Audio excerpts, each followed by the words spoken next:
Plastic bottles begin their journey from raw petroleum, transformed through advanced industrial processes, inside massive industrial facilities.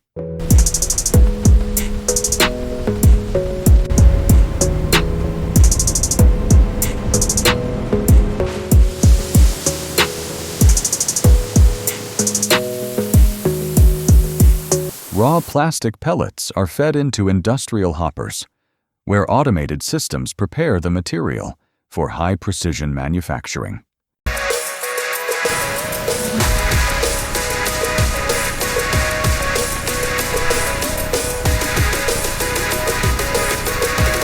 Inside the injection molding system, extreme heat and pressure convert solid plastic pellets into molten liquid plastic.